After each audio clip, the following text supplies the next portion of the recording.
And this is the stuff that we all need. We need food. This is what I'm finding in my travels, okay? This is real quick. We need food, we need a place to play. We need to win once in a while, maybe even just once. We need to flash our signs. Something is popular. We need to sleep. We need enough rest. We need to cool off. We need a house, even if it's made just barely held together. We need to find a way to make a few dollars to support ourselves. And most of all, we need family. We need love, we need each other, we need romantic love, and the children that flow out of that. And we need, this is a site that no one has ever seen probably. This is one of the most remote places on earth, and I'd like you just to get a slice of this, something no one has ever seen because nobody goes here. It is the poorest country on earth, and this is their downtown area. Just get a little bit of a feeling here for their lives. And see the similarities. We have our markets, we have the places and the ways we live.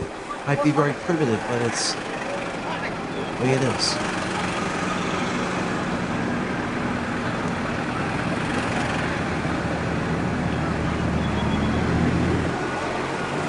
That's some rare footage. Okay, so you're saying, Tony, you're going on and on and on. What about the food? Because that's what people enjoy with doing when they travel, right? Sampling what people eat? Well, I'm gonna tell you right off the bat. I'm a picky eater. I don't like half the food in the country I come from. Never mind the stuff they try and feed me when I go to these other places. But I do have some food adventures and I'd like to tell you about them.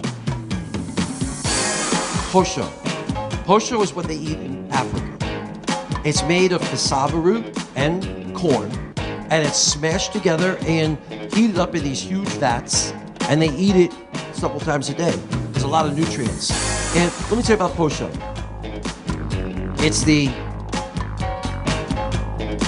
texture of rubber, and it's the color of excrement, and it tastes like dirt.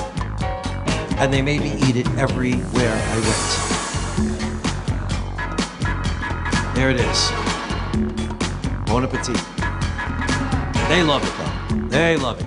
When you go to Bolivia, there is a dish. They love their fatty meats in Bolivia. I ski fatty meats. And this is called pique macho because it's a man's dish. And me, call me a wimp, whatever you want, I only eat the French fries. Yes, I have eaten flies. These I found in Africa. People were so excited to share them with me. It would have been really rude to have turned these down. They actually tasted like chicken. No. Tasted like peanuts. But that was an exotic, maybe that's the most exotic thing I ever ate, the flies. What do you do if you have to eat in situations where there are no utensils? And that happens a lot. You eat with your hands. What's good about traveling?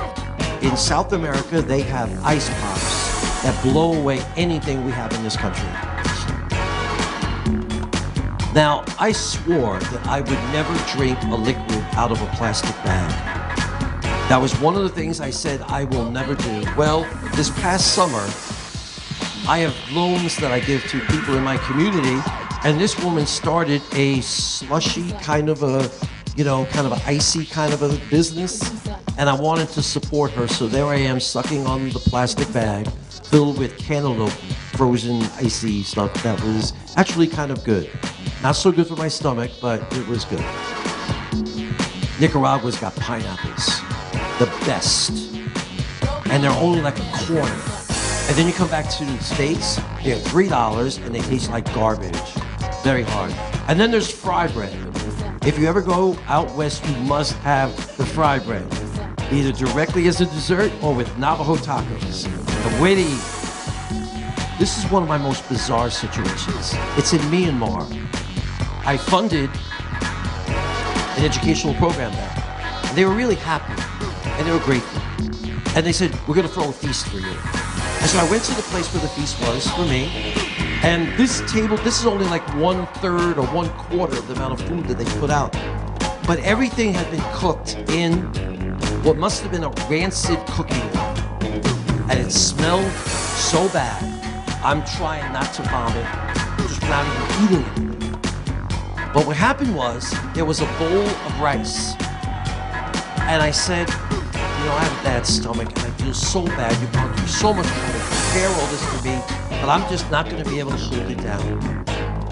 Is there any way I could just get that rice? No. I hope I'm not offending you, but that's all I can really hold is my stomach. It's terrible, okay? No. Why? In their culture, the bowl of white rice is only there in case there's not enough food for them after you've eaten. You can't give a guest the bowl of white rice. It's the lowest thing to give somebody. Do you know they let me starve rather than give me that bowl of white rice? Crazy. Food is amazing.